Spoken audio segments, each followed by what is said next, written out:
A much calmer night after a stormy afternoon. Good evening and welcome to 9 News at 10. I'm Dion Giller. Tonight we are shining a light on the dozens of streetlights that just got upgrades. Take a look at this. This is the base of the tree and how tall it is. Much taller than me. I'm 5'10". We are getting a first-hand account of what Trump says happened in those moments as he was on stage in front of his supporters. Still remnants of several crashes that have happened in this area. Right behind me are skid marks still in the street. Tonight, we are getting insight of his time in the hospital in this 9 News exclusive. I have some breaking news for you right now. Tonight's Powerball drawing has been delayed. The idea here is to deter theft, but experts say using body cameras may not be the best idea. Tonight, we are hearing from you when it comes to the state Supreme Court ruling that could change Baton Rouge. Governor Jeff Landry said before it was passed, quote, "I can't wait to be sued." But tonight, several groups are giving him that wish by wearing repellent with DEET, wearing long sleeves and pants, and also getting rid of standing water. If you're coming out here, you're definitely going to need your sunglasses because the sun is shining. But I'm going to take mine off for now because I just want to really get up and close and personal with you as we talk about this. A much calmer night after a stormy afternoon. Good evening and welcome to 9 News at 10. I'm Dion Guillory. It's still a little cloudy out there as we take a live look outside through our Sky 9 camera, and we could see another round of storms. Meteorologist Jared Silverman is here with your first alert forecast. Jared, the rain just won't stay away. New at 10, the Tangipahoa Hope Parish Sheriff's Office is investigating a murder after a Mississippi man was found shot dead in his car. The Sheriff's Office says emergency services were called after someone reported seeing a man slumped over in a vehicle in the middle of the road surrounded by glass. First responders found 43-year-old Edward Robinson dead in his car with gunshot wounds. TPSO investigators are working to learn more, but they are requesting any help that you can give them. You can call the number right there on your screen, 985-902-2008, with any information that could help. Staying in Tangipahoa Parish, deputies there arresting 3 teenagers in connection to a Snapchat video that showed one of them repeatedly punching a dog. You may have seen this making the rounds on social media. Officials were alerted to that video this morning and were able to determine that that video was originally recorded in Manchac last year. The subject of the video was arrested on a charge of animal cruelty, while 2 others behind the recording were charged with principal to animal cruelty. The dog in the video was found and we are told is in good condition. We're learning more tonight about a St. Gabriel police officer charged with domestic abuse. We are told this is not the first time he's faced these charges.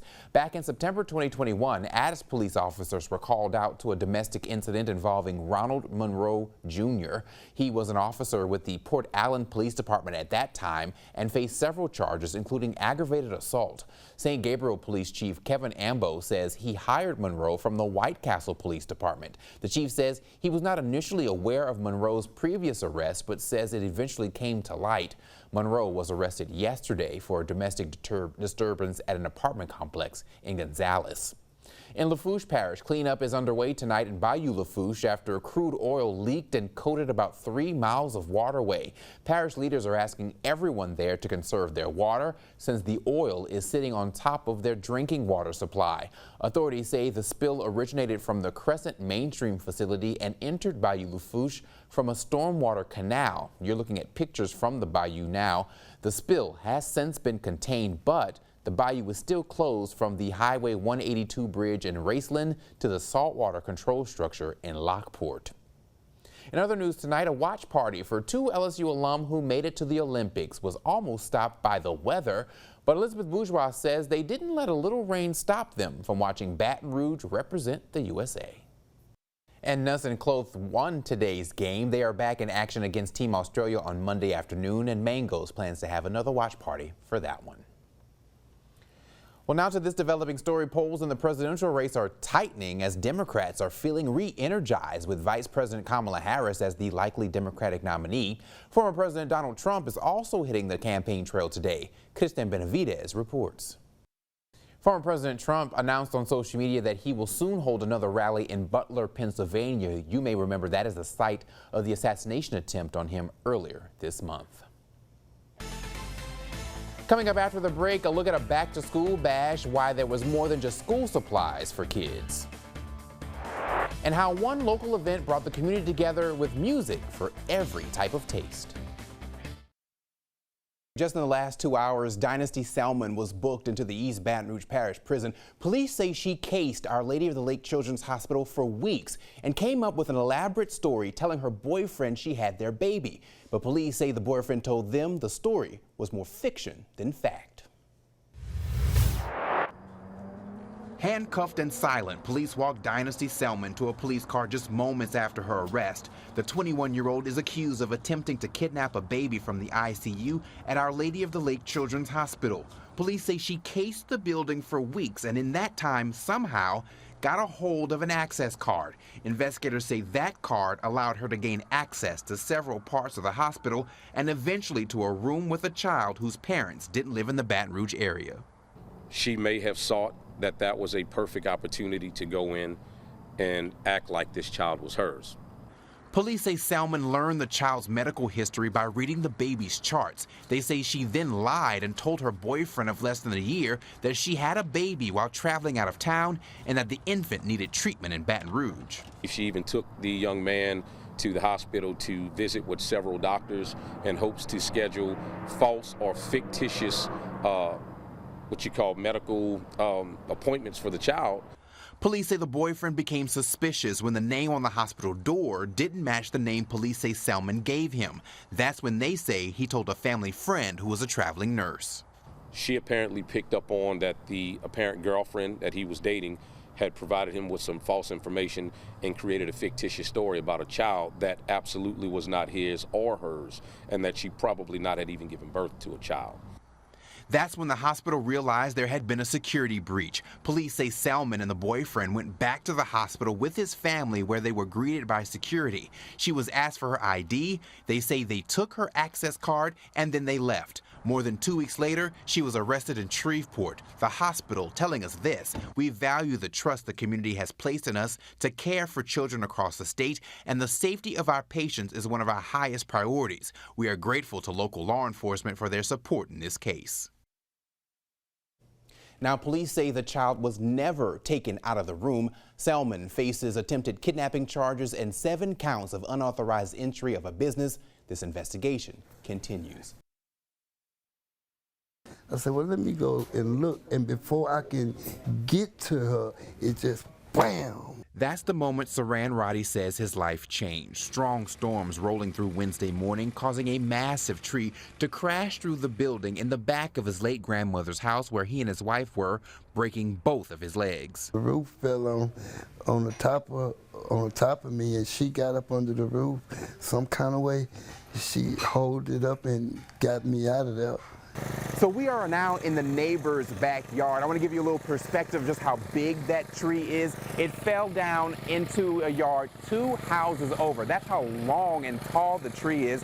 Crashed into the back of the house, this building here, and then take a look at this. This is the base of the tree and how tall it is. Much taller than me. I'm 5'10", so this is very tall. And then look at this. This is just how deep the tree was. I had to crawl up under there and lift up with my back to lift some of it up to get it off of him. And I pulled him from underneath there and I let him out first before I came out. His wife, April, a little camera shy, but sitting next to her husband with their arms intertwined, saying she has no idea where she got the strength to pull him to safety. Now she's a hero. How does it make you feel, like, hearing that, like you being called a hero? How does that make you feel? Grateful, basically, that I was able to do it. It could have killed me, but she saved my life by the grace of God. So he can spend more days with the hero he loves. Dion Guillory, WAFB 9 News. The sounds of a chainsaw mean there is storm recovery progress. Because we hadn't had any help to do anything, so I'm grateful that they is here to get all that debris from back there. Saran Roddy is now able to get around in a wheelchair since we first introduced him to you Wednesday night. Strong storms caused a massive tree to crash into the back of his late grandmother's house where he and his wife were, breaking both of his legs. Friday morning, volunteers showed up to the Glen Oaks home to help clean it up. Well, after watching your interview with the family, I just figured they kind of need a little help. And I have a few things that they could use, so I just came over and offered my hand. Dominic Bridgewater is with the group Baton Rouge Men Who Care. He says after seeing our story, he made some calls to get help with equipment and some manpower. And the volunteers are still working. You can see they're still using those chainsaws to cut up that tree, but they still need some help. What we're asking is that the city comes out, people who are from Glen Oaks, who wear the black and red, who go to the alumni picnic, who go to the old school hookup, the people that live in the community, they come out and support the community, not just the events that are fun. The help they need now is hauling the cut up tree pieces to the street so the backyard can be cleaned up. Roddy's wife, April, who pulled him to safety, is grateful for the help. Still have life. That's the most important part of it. So I thank God that they here in the community to give us help that we need. In Baton Rouge,